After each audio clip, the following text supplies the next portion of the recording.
Esfregando os olhos, tornei a olhar para baixo e vi a coisa chegar mais perto da fogueira. Era negra, cheia de escamas e imensa. Tornou a grunhir feito um trovão. Depois balançou a cabeça e soltou outra enorme golfada de fogo azul e ondulante. Era um dragão.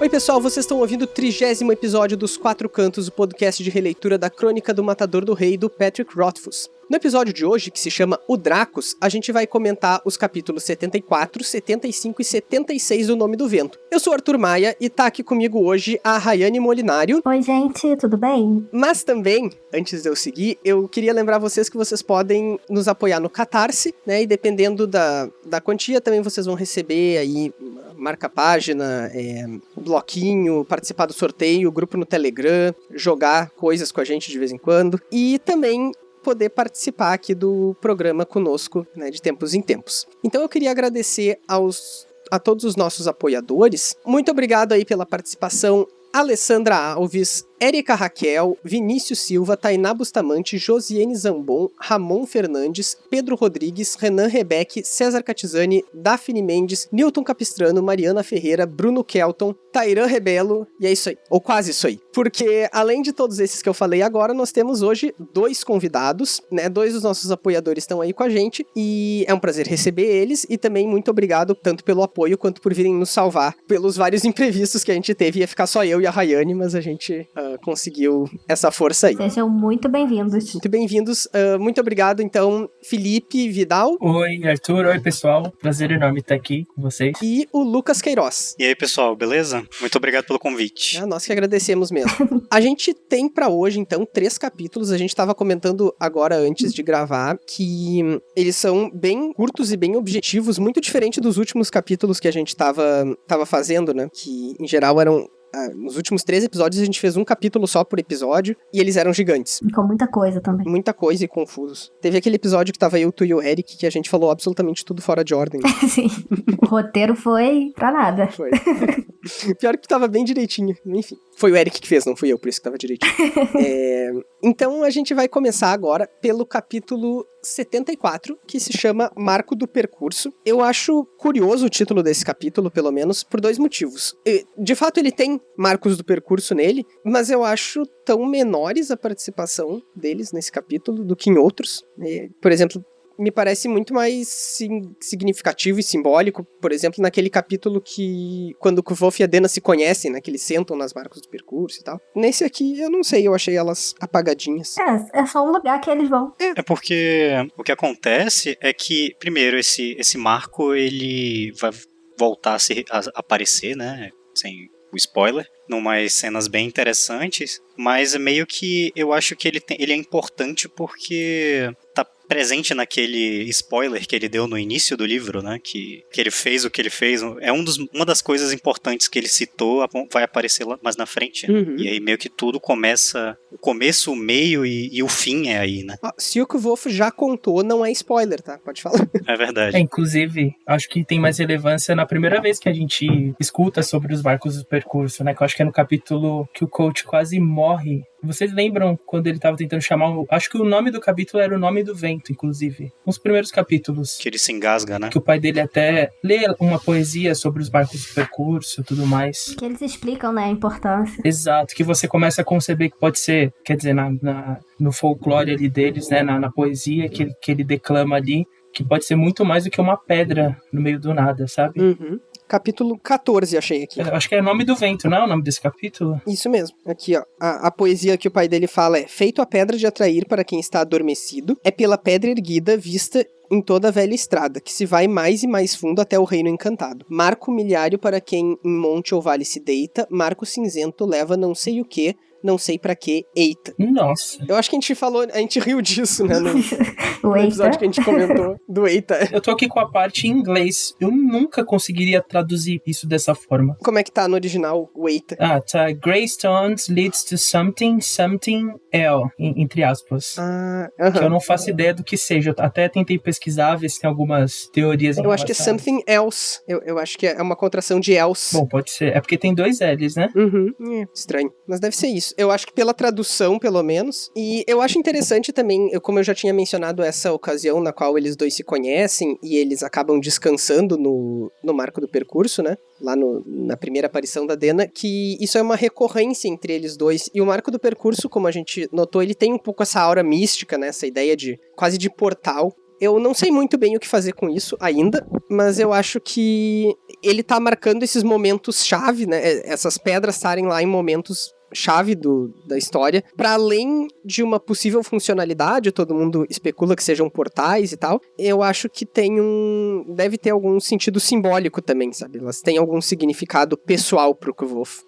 Mas também eu tô só chutando isso por agora. Não é à toa que ele colocou como nome da estalagem, né? É um negócio importante pra ele. Eu achei que você ia falar essa parte depois, exatamente sobre isso, sobre o marco do percurso ter essa aura mística, porque se a gente lê aqui a parte, esse trecho que o Arliden, ele declama no capítulo 14, ele fala, dá pra entender bem, né, principalmente lendo a parte em português que você leu, que ali naquele poema que ele tá lendo, o marco do percurso, ele é um portal para o mundo dos encantados, né? E aí, eu não sei se vocês estão com um trecho aí, porque eu tô com um livro em inglês. Por isso que eu marquei aqui só a parte em inglês. Eu não sei como tá em português, mas no final, acho que depois dele declamar, ele fala, tem um último verso, né? Só que ele não lembra. Não consigo me lembrar o final desse último verso. Deve ser por isso que tá o something else meio travado, né? Então, tem uma teoria, e o pessoal divaga bastante, que essa última palavra, se a gente fosse montar o último verso rimando com o penúltimo, que é esse aqui do El, poderia ser rimado com Mael. E aí, se a gente for lembrar dessa palavra, a gente volta... Eu não lembro em que parte do livro, né? Aquela parte que a taberna é atacada. Eu não sei como que é em português. Em inglês é Skin Dancers. Nossa, eu não me lembro como é que foi traduzido esse termo. Ele tá falando daqueles Krael, aquela aranha? Não, depois. Então, e o Bashi, naquele ocorrido, ele fala que é um Skin Dancer. Eu tô usando o termo em inglês porque eu não li em português. Eu não lembro. Mas... ele fala que esses Skin Dancers, eles vêm desse lugar, de Mael. Então, o pessoal fala que o último verso, para rimar com esse El, por isso que eu não sei se é else, mas pode ser uma boa, seria alguma coisa com Mael. Ou seja, como se esses portais, os marcos do percurso, fossem para diversas áreas, sei lá, dos encantados, regiões. Curioso que eles aparecem, claro, nesse caso é só figurativo mesmo, mas que esses Skin Dancers aí, eles aparecem justamente na pousada Marco do Percurso. Que aí leva a gente à questão de por que ele tá lá, né? Aquele lugar lá no meio do nada, que é literalmente lugar nenhum, que a gente não sabe onde é. No meio do nada tá bem correto.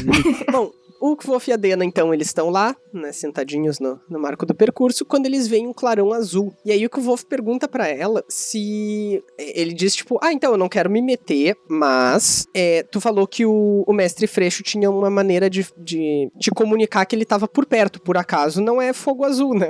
E a Dena fica, tipo, não é. É estranho, mas não tanto assim, não.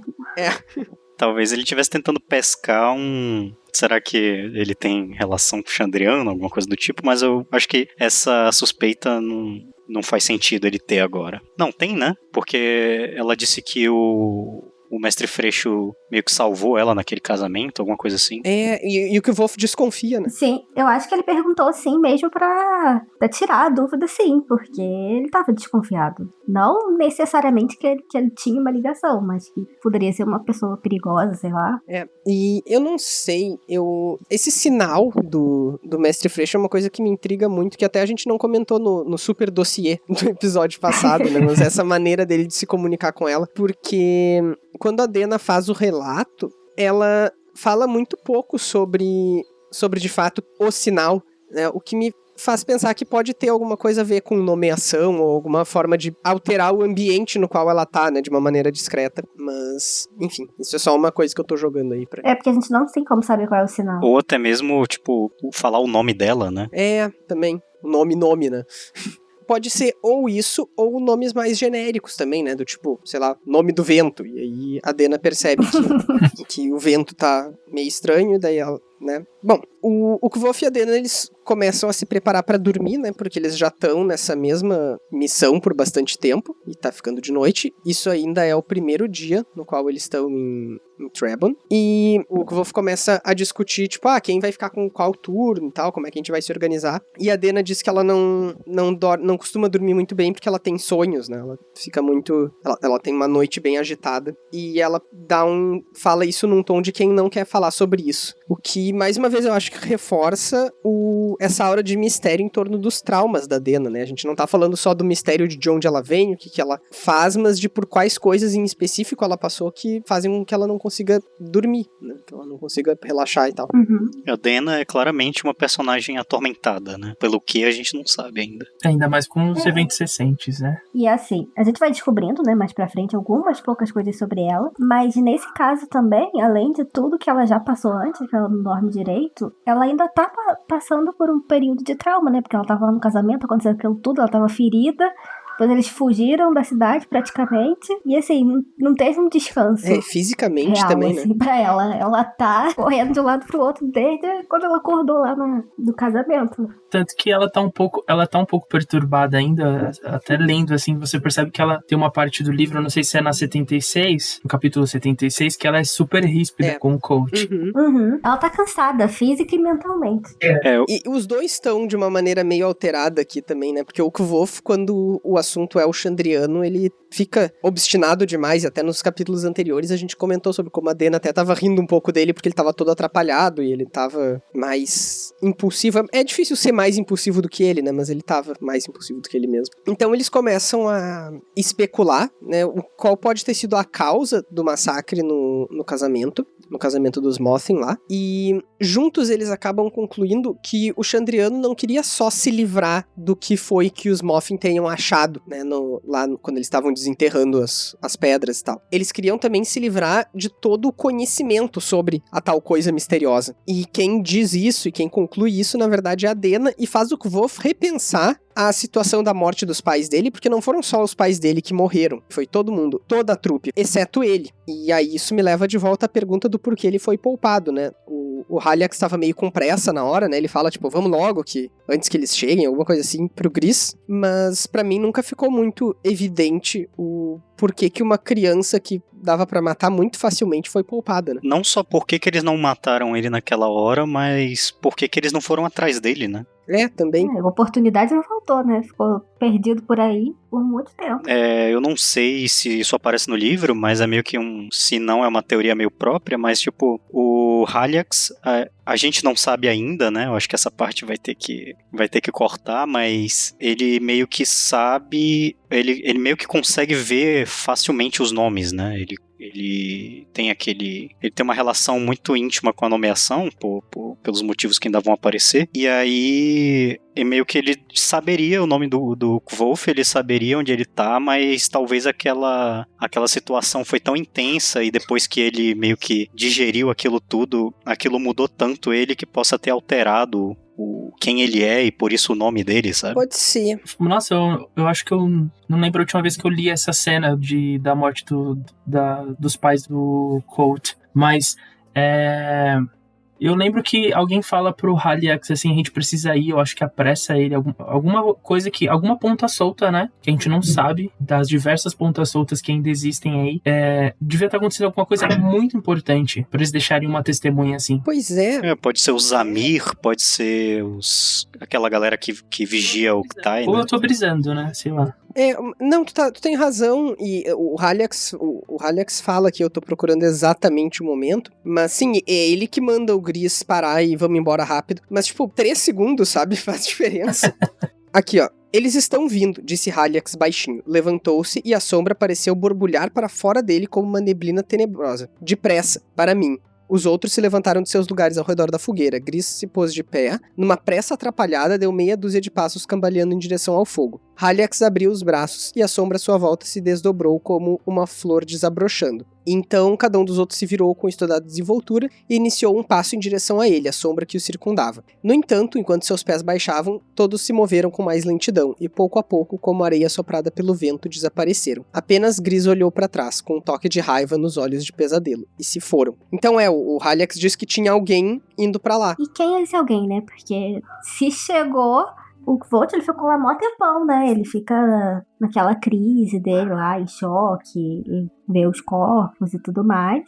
Mas assim, só se ele tava muito em choque não reparou ninguém, né? Então, ou as pessoas, no caso, talvez, não sei, quem seja, os amigos, sei lá, qualquer um, não resolveram não aparecer e ficaram só de olho nele. Mas me intriga muito isso, porque quem poderia ser tão eficiente a ponto de que o tempo de matar uma criança fosse atrasar tanto, entende? Uhum. Que era só uma cutucada, né, com aquela espada.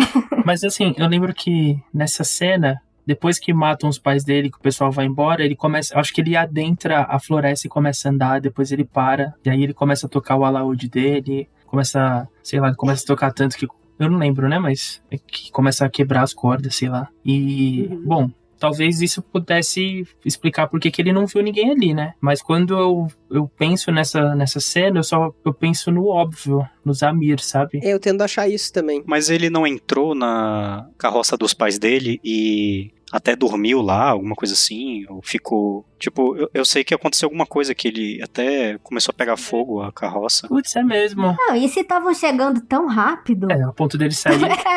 não ia dar tempo também deles sair muito pra longe. Então, assim, eu tendo a acreditar também que eram os Zamir, mas eu acho que eles devem ter um jeito de só aparecer se eles quiserem, sei lá. Ou então eles não necessariamente passaram por ali, eles já foram direto rastreando o set, né? Ou talvez, sei lá, eles usam uma rota... não necessariamente o caminho humano, né? Então não iriam aparecer, talvez, ali. Passariam por ali, mas não exatamente por ali. Não sei se eu tô conseguindo explicar. Não, acho que sim. Eu te entendi. Pois é, sei lá, já tô achando esse livro horrível agora.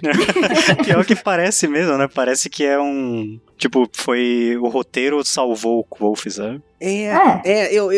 Assim, claro que ainda tem um mistério aqui pra resolver. E o Patrick normalmente não é descuidado dessa forma. Então, eu vou dar o crédito, sabe? Mas eu não consigo ver uma solução aqui. A situação pode também não ter sido exatamente daquele jeito, né? Porque a gente tá ouvindo a história, a gente tá lendo a história vendo pelos olhos de uma criança que tava em completo pânico, né? Uhum. Então, pode não ter sido exatamente daquele jeito, ou assumir isso é passar pano pro Patrick, eu não sei, mas... Eu acho que não, mas ainda não explica o porquê deles não irem atrás dele depois. Pois é. Que ele ficou largado pelo mundo aí um tempão e... apanhando de gente normal a vida toda, podia ter morrido por qualquer um, então por que não por eles? Bom, no último episódio a gente comentou sobre o que a Dena fala pro Kvolf dos olhos dele, né, que mudam de cor e tal. Então, assim, o Kvolf, pra além de ser especial porque ele é ótimo em tudo, ele também é especial de outras maneiras, né, então talvez ele ser poupado também tenha a ver com isso. Talvez, se a gente estiver pensando em todas essas teorias, né, talvez alguém esteja protegendo ele. Aí dá pra explicar um pouco por que o Chandriano não consegue... como fala? Rastrear ele. Talvez dê pra explicar isso no final. Eu costumo pensar quando tô lendo um livro que, assim, né, um pensamento otimista. Se ele deixou aquela ponta ali é porque ele já tá pensando no futuro em fechar isso, né? Não sei. Depende de quem tu tá lendo, mas nesse caso eu acho que sim. Então ele foi escrevendo, chegou ali e pensou, acho que o livro acabaria aqui se eu matasse esse personagem. Então, vamos lembrar que no episódio 8, a gente fala sobre os 7 dias de luto em Tarbin do Kvolf, e ele é salvo, né, por alguém. O Eric comentou naquele episódio até sobre a simbologia Amir que tinha na visão que o Kvolf teve das asas e tal, lembra? Ah, sim, não, pensei que você estava falando do casal que o encontra primeiro. Porque o casal, realmente, eu acredito que era gente normal, que tipo, viu o garoto lá todo ensanguentado e que deu uma ajudinha. Mas realmente ele sente depois uma presença, um calor, né? Tem toda uma coisa de proteção. Então pode ser que, assim, se for mesmo os amigos que estavam atrás deles, né, do Chandriano, então eles chegaram lá, viram a criança e imaginaram que talvez eles voltariam pra caçar a criança e aí meio que estão protegendo ele, né? Porque faria sentido com o que ele sente depois, que é lá em Tarbin, quando ele tá caído na neve, todo machucado, e ele sente essa proteção. Uhum. Nossa, é mesmo. Não, e faz sentido, né? Tipo, que jeito melhor de atrair o Chandriano que não uma pessoa viva que sabe a existência deles e como eles Pois são. Acho que temos bons elementos aí. Bom, cara, bom. Bom, gente, logo depois, então, dessa discussão aí que o Kvolf e a Dena têm, né, de especulação, eles escutam um rugido. Um rugido que o Kvolf diz que não era igual um rugido de leão, mas que parecia um rugido de leão. E aí ele aproveita pra fazer um pequeno parênteses e lembrar que a mãe dele uma vez levou ele pra ver um leão e ele foi a única criança que não teve medo, mas que achou engraçado. As outras todas choraram. Ele é super corajoso, ele é muito especial. Ele tem que lembrar a gente disso, que senão a gente esquece. E aí, eventualmente, então, a criatura que tava emitindo esse rugido chega perto deles e era exatamente aquilo que a Rayane leu no início do episódio. Era uma criatura negra, cheia de escamas, imensa, e que solta fogo azul, né? Que gospe fogo azul. E aí ele termina esse capítulo dizendo, era um dragão. Tchau, tchau, tchau, tchau. Uma coisa que eu queria voltar aqui, retomar, é se vocês lembram que no episódio passado, o Xien diz que ele viu fogo azul 2 noites atrás, enquanto que o Kvolf e a Dena estavam pensando no fogo azul visto na fazenda dos Moffin, né? Uhum. Será que o fogo azul que o Xien viu não podia ser esse? Eu acho que provavelmente foi esse. Pois é, porque não faria sentido o Chandriano ter atacado de alguma maneira na noite anterior, né? E também, assim, se eles tivessem atacado pessoas na noite anterior, alguém na noite anterior, teria também boato de alguma coisa que aconteceu, igual teve no casamento. Uhum. Eles não iam só atacar fogo, sei lá, numas árvores qualquer e, tô não fazendo nada aqui. Olha, é que eles não estão no Brasil. Sei lá. É, muito bom. Mas porque pode ser só uma grande coincidência, né? Eu acho, eu tô tendendo a achar isso. Pelo menos da primeira, do que o Xien viu, né? Não do casamento. O casamento seria coincidência demais, mas... Isso.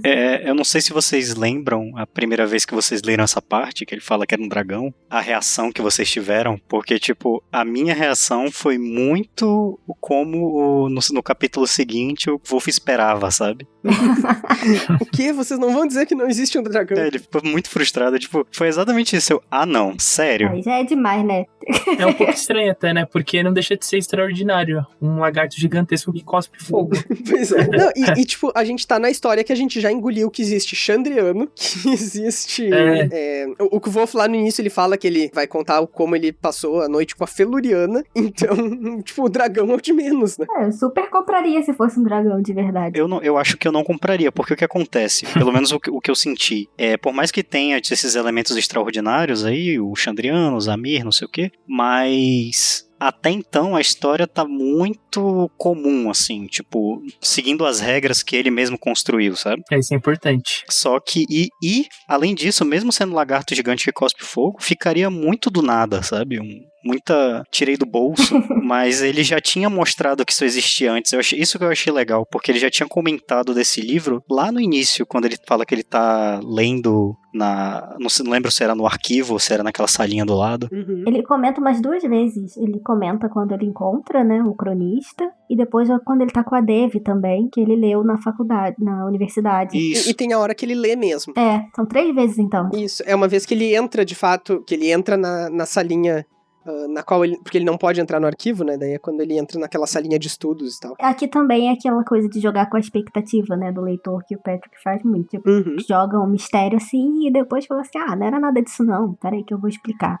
E também volta num dos temas muito recorrentes do livro, e eu acho que eu comentei isso num dos primeiros episódios também, que é essa coisa de contrapor a história glamourizada com a realidade menos, né? É uma fantasia realista, né? Isso. O Kvolf tá o tempo inteiro... O Kvolf ser um contador de histórias é uma coisa que ele tá o tempo inteiro usando pra tornar a história dele mais interessante. O que não quer dizer que ele esteja mentindo, mas ele fica usando de recursos de enganar o leitor por um tempo, tipo aqui. Se ele tivesse sendo extremamente verdadeiro, ele terminaria o capítulo dizendo, eram Dracos. Era um Dracos azul, herbívoro.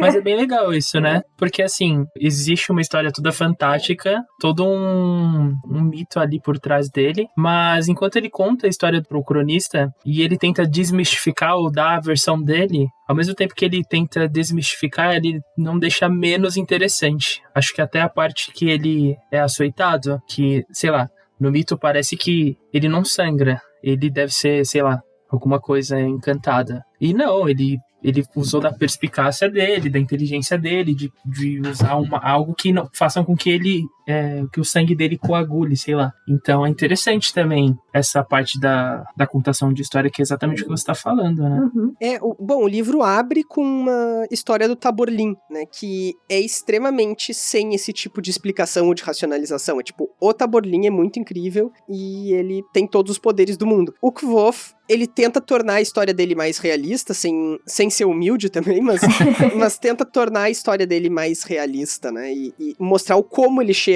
de uma coisa até a outra, como esses truques de mágica, digamos, são feitos na maior parte das vezes, né? Ainda que algumas coisas sigam com essa aura e tal. E justamente esse gancho aí do que vou falando que era um dragão e que a gente falou agora sobre qual foi a nossa reação, a reação do Bast e do Divan não foi muito entusiasmada, né?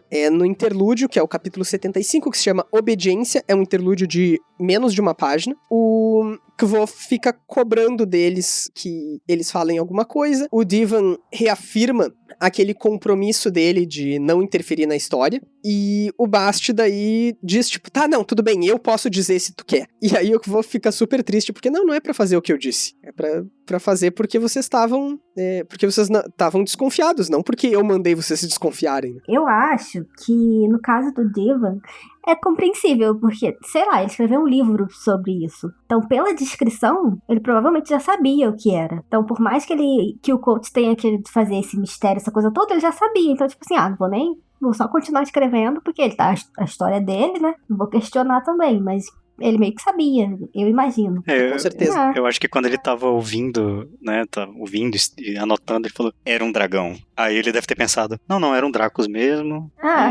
Mas a história não é dele, né, não é ele que tá contando, então... Inclusive ele já escreveu muito sobre Dracos. O Kvolf só sabe sobre Dracos porque ele escreveu. Exatamente. Mas é que eu acho que o Wolf esperava mesmo a reação, tipo a nossa, sabe? Tipo, como assim? Um dragão? Não sei o quê. Eu acho que ele esperava isso. Tanto que esse interlúdio me dá essa sensação, sabe? De que precisava ter essa... Eu sempre pensei que seria muito legal se o Bast contrariasse exatamente ele. Falasse, sei lá, existe dragão, mas não aqui. Tem sim, existe sim. Não nesse mundo. Existe dragão, mas tu não tem como saber. Pois é. Bom, o Kvolf, então, ele, depois desse pequeno diálogo, ele segue. E daí a gente vai entrar agora no capítulo 76, que se chama Os Hábitos de Acasalamento do Dracos Comum, que é o nome do livro do Divan. E também, deixa eu aproveitar, já que eu tô falando disso, lá no Twitter dos Quatro Cantos a gente recebeu essa mensagem, né? Enfim, na verdade a gente foi marcado embaixo e demos retweet lá, numa artista que fez uma capa pra esse livro e ficou lindíssima. Deem uma olhada lá no Twitter também, ou vocês podem ir no nosso grupo do Facebook, eu compartilhei lá também. O nome no Twitter é @cocoledesenha, exatamente com as letras mais óbvias para essas palavras. Mas eu achei super legal e eu espero que ela faça mais no futuro. E super incentivamos todo tipo de arte, quase todo tipo de arte. Tem que tomar cuidado, né? Bom, esse capítulo ele também é bem curto, né? Ele tem nem 3 páginas, mas ele dá um pouco de sequência a esse... Ele mostra qual foi a reação do Kvolf e da Dena, justamente, ao ver o Dracos. Uma coisa que eu achei interessante é que, para criar a dramatização, no final do capítulo 74, o Kvolf usa a frase da Dena, porque quem se choca e diz, meu Deus, é um dragão, é ela, né? E ele já sabia. Ele diz, não, dragões não existem. Mas a Dena fica apavoradíssimo. Reação normal, né, do ser humano, porque... Sei lá, vejo que não seja um dragão, ainda é um bicho gigante que estava cuspindo fogo. Por isso que me impressiona o ceticismo. Mas daí a reação talvez fosse, meu Deus, é um bicho gigante que tá cuspindo fogo. Mais conhecido como dragão. Mas o Kvolf logo trata de desmistificar, ele diz que é um Dracos, e... Como a gente já comentou, o Dracos é o objeto de estudo do cronista, né, nesse livro que já apareceu várias vezes durante a história, e o Kvolf dá alguns detalhes sobre a natureza desse bicho. Em primeiro lugar, ele avacalha com toda a magia que pode ter, dizendo que ele é herbívoro, né, então, tipo, nem ser perigoso se alimentar de gente ele vai ser. Ele vive perto de 200 anos, e eles são animais super raros. Por quê? Porque as pessoas assumem que eles são perigosos e carnívoros e matam eles. E eles também se reproduzem muito devagar. Então, conforme o Kvolf definiu pra Dena, e ela amou e morreu de rir, ele é uma vaca gigante. Eu não sei se vocês também tiveram essa reação, mas eu ri demais dessa parte. Ainda mais depois que o bicho taca fogo, tipo assim, um bicho aterrorizante, foda-se ser herbívoro, ele taca fogo, sabe? Gigante taca Sim, fogo eu e tal. fico pensando nisso também, porque ele fala, tipo assim, não, mas nem é perigoso, cara, não tem nada demais. Mas assim, o bicho tem sei lá quantas toneladas, é gigante, ele pode te esmagar facilmente, te dar uma rabada e você vai parar do outro lado da cidade, mas, não precisa você ter medo. Aí ele taca fogo, aí ela, mu. Cara, eu vi a cena e eu ri demais, eu ri muito quando eu tava relendo já, e eu sabia que isso ia acontecer, sabe? Eu consigo muito ver essa cena acontecendo, tipo, é o tipo de reação que às vezes as pessoas têm em choque, né, quando às vezes, sei lá, ri em velório. Eu, não em velório, mas eu ri em situações de nervoso. É verdade, né, isso aconteceu contigo. Cara, eu ia falar isso agora, dá pra ver muito a cena. Eu fico nervosa, eu tenho crise de riso. Então, assim, eu entendo totalmente aqui a reação. Mas eu ainda acho que dizer que o bicho é totalmente inofensivo é errado. Como é facilmente comprovável, né? O bicho é enorme e perigoso e ele tá comendo árvores inteiras. É só o discurso dele pra tentar acalmar ela, né? Fazer uma analogia com uma vaca, assim, lá. Tipo, tudo bem, não come carne, mas não significa que não vai te matar. Tipo, as pessoas literalmente faziam touradas, né? Não, é igual assim, aquelas jiboias gigantes que o pessoal fala tipo, mas não é venenoso. Mas ela ainda pode te engolir inteira ou então te esmagar, então. Mas o que eu não quero é veneno. Mas não é venenoso, entendeu? Não é? Então, não tem perigo. O fogo, inclusive, segundo o Kvolf, não é necessariamente uma técnica de defesa dele. É uma técnica de acasalamento, né? Tipo o pavão abrindo o rabo colorido, né? Até porque na natureza meio que tem aquele princípio de que um animal, ele nunca vai atacar outro se ele achar que ele vai perder ou sair ferido, né? Então, que bicho que vai atacar um lagarto gigante que cospe fogo naturalmente, sabe? É um bom ponto. Tanto é que o que, segundo a teoria do Kvolf, faz o Dracos chegar lá é a fogueira dele. E aí a Dena também faz mais uma piadinha, né? Diz, ele quer vir acasalar com a nossa fogueira. E o Dracos realmente faz isso.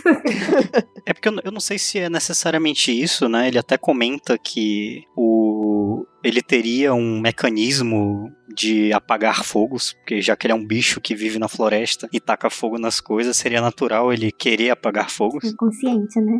É um bichinho que... É verdade. Mas tipo, esse bicho a gente sabe... Não por agora, mas a gente sabe que ele não tá nos melhores dias dele, né? Ou tá, né? Depende.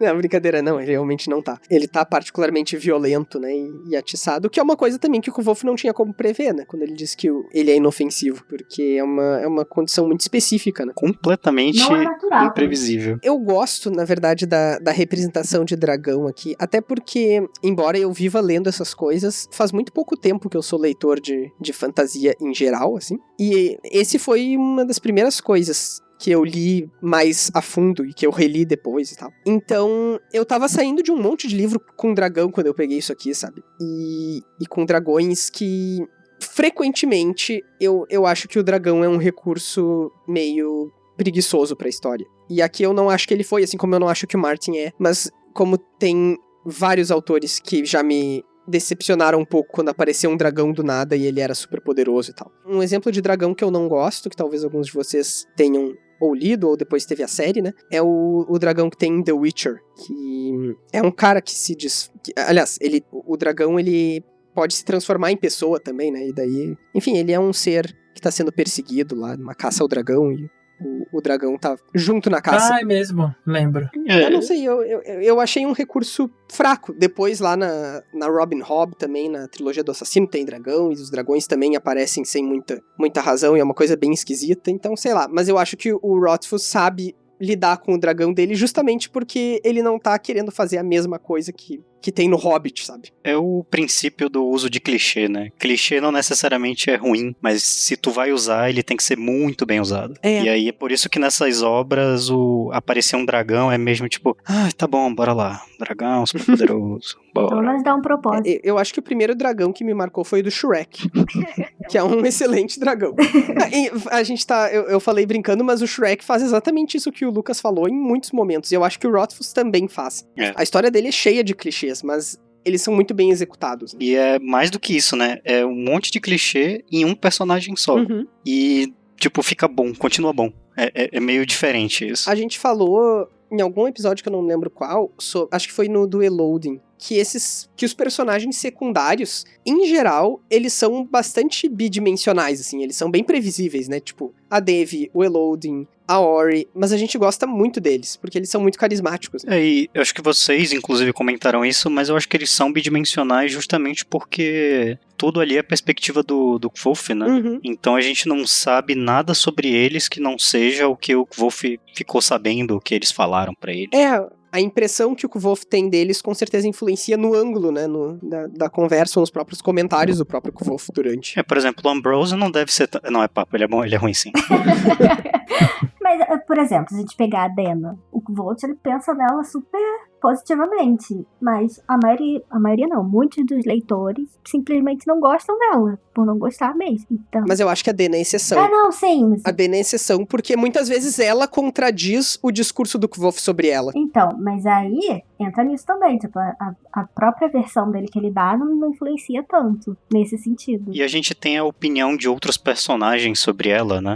E aí dá uma completada na perspectiva que a gente tem. Eu acho que a Dena, ela é, de fato, outra categoria de personagem, no sentido de que ela não é uma coadjuvante que tá ali pra cumprir uma função, como a Devi, por exemplo, que eu acho ótima, mas a Devi, as interações dela são consideravelmente previsíveis, né? Porque a gente já pegou a lógica dela, e é uma lógica ótima, e a gente sempre gosta dos diálogos e tal. Mas eu acho que são funções bem diferentes, por exemplo. Ou o Eloding também, né? Que a gente já sabe que ele vai falar umas coisas que a gente não entende, que vai ser engraçadinho, mas que no fundo são secretamente sábias. Inclusive me incomoda profundamente que se romantize o professor que ninguém entende. Eu concordo, eu ia falar que não, mas eu concordo. Bom, o Kvolf e a Dena, então, depois de discutirem o dragão, o Dracos, observarem o Dracos, e virem que eles estavam seguros, né, e rirem bastante, eventualmente eles jantam, é aqui que eles jantam, né, que o Kvolf faz o resto do porco. Não, eles jantam antes. Eles já tinham jantado, tem razão, perdão. Já. É que eles não tinham mais fogueira, eles acho que nunca iam acender outra. Tem razão.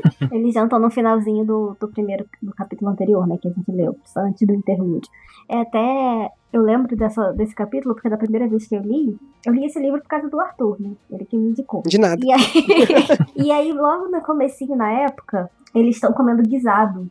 E aqui, onde eu moro, no Rio de Janeiro, guisado é tipo um ensopado, né? De legumes e essas coisas assim. Daí o Arthur tava falando que ele tava comendo guisado com macarrão e queijo. Eu falei assim, gente, deve ser muito esquisito, deve ser muito ruim. Depois, que ele foi me explicar que guisado lá no Rio Grande do Sul é carne moída. Caramba, não sabia. Nossa! Não, e aí eu tava relendo isso hoje e eu lembrei. Eu fiquei assim, gente, eu fico imaginando, o Brasil ele é tão cheio de regionalismo que a gente tá lendo assim, o mesmo livro, mas sem querer, um leitor vai imaginar uma coisa, o outro vai imaginar outra. É totalmente diferente quando lê, sei lá, guisado. Mas tanto é que eu nunca falaria que tava comendo guisado com macarrão, porque aqui a gente fala que tá comendo guisado com massa. Não, e se fosse um guisado mesmo, da onde que eles teriam tirado a carne moída, né? Pois é, mas pra gente, guisado é a carne moída em si, né? Fora daqui, normalmente é uma preparação específica com carne moída, não é isso? Não, é ensopado de uma forma geral, geralmente com legumes, você bota a carne se quiser. Pra mim é ensopado mesmo. Lá no Amazonas a gente fala, tipo, frango guisado, carne guisada. E aí é a carne dentro de um caldo com legumes, como ela falou. Ah, eu não fazia a menor ideia de que... Eu achei que sempre envolvia carne. Então é só no Rio Grande do Sul que guisado é carne moída, gente. Então, Isso. só eles lá que imaginam carne moída quando estão lendo isso. Eu super imaginei. Eu moro com uma gaúcha aqui na casa, né? Eu moro em República. E dá pra perceber que o Sul é um local à parte, sabe? Mas eu clamo por representatividade porque eu sou a única pessoa do Sul que já esteve nesse programa. Que eu duvido que tenha alguém do Amazonas aqui também. Se você vai no açougue, Arthur, você pede, tipo, sei lá, meio quilo de guisado? Sim. Caramba. E às vezes ainda peço cacetinho também. No açougue? Às vezes tem pão, né? Nossa, é isso que eu ia perguntar. Pra mim, cacetinho era pão. Não, é pão sim. Eu só aproveitei o embalo mesmo. Tá ali do lado, tá no mercado. Pra expor os nossos hábitos. Padaria junto com açougue também no sul, já tava ficando bem. E o pior é que cacetinho faz sentido, né? Porque cacete é aquele negócio que usam que o policial usa pra... Aqui é cacetete. É, cacetete, mas tem cacete, e cacetinho seria um cacetete pequeno, né? Se tu pensasse, se fosse parar pra pensar. E é meio que o pão tem esse formato, então faz sentido. Pegar, por exemplo, um baguete, aquele baguete pequeno. Não, mas então, o cacetinho não é um baguete, ele é o pão d'água, não sei como é que... Acho que aqui no Rio é pão de sal ou pão francês. Pão de sal, isso aí. Então, esse é o cacetinho, ele tem um formato de pão. Então, esquece. Esse episódio tá bem informativo. Né?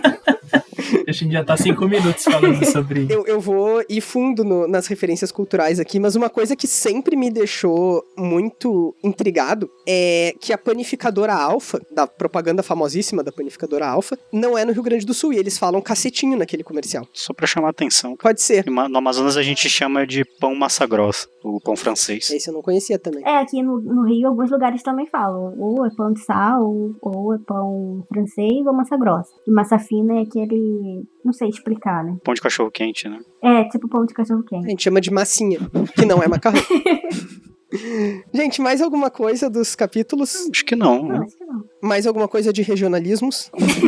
Não, tá bom já. Então, muito obrigado aí a todos vocês que nos ouviram. Muito obrigado ao Felipe e ao Lucas, que participaram aqui conosco hoje. E se vocês quiserem comentar, se vocês quiserem fazer perguntas, reclamar de coisas, elogiar coisas também, a gente gosta muito de todas essas coisas, tá? Então, vocês podem se comunicar conosco. E quais são as nossas redes aí, Rayane? Então, vocês podem estar entrando em contato com a gente pelo e-mail, que é podcast, os 4 cantos, tudo por extenso, @gmail.com. No Twitter, que é @os 4 numeral cantos. No Instagram, que é podcast 4 numeral cantos também. Então, Twitter e Instagram é 4 numeral e no resto é tudo por extenso. No Facebook é os 4 cantos por extenso. A gente tem também o grupo lá agora que a gente criou, pra gente estar entrando mais em contato com vocês, comentários, teorias, artes igual a dessa curtidora que mandou a gente no Twitter. É muito legal quando a gente recebe essas coisas. Então, qualquer dica que vocês tiverem, sugestões, teorias, a gente está sempre muito atento. A gente gosta muito de receber esse feedback de vocês. E vocês podem estar ouvindo a gente, né, nos aplicativos que vocês preferirem, que vocês já estão acostumados, que é o Spotify, o SoundCloud, tem o Apple Podcast, no YouTube, que demora um pouquinho mais para subir, mais sobe também. E é isso. Muito obrigada, gente. Muito obrigada, Felipe e Lucas, por terem participado com a gente hoje. Foi muito divertido. Que eu agradeço. Obrigado a vocês. E também, se vocês quiserem, para além de comentar e para além de entrar em contato, vocês podem fazer como fazem o Lucas e o Felipe e várias outras pessoas que eu listei no início do programa e que agora já tá ficando uma lista grande demais para eu fazer numa respirada só, o que é ótimo. E nos apoiar lá no Catarse, o endereço é catarse.me/4 cantos, tudo por extenso, sem o os, é só 4 cantos. A gente volta em breve com o nosso episódio 31, no qual a gente vai discutir o capítulo 77 do Nome do Vento. Até mais! Tchau, gente. Até mais. Até a próxima. Tchau, tchau.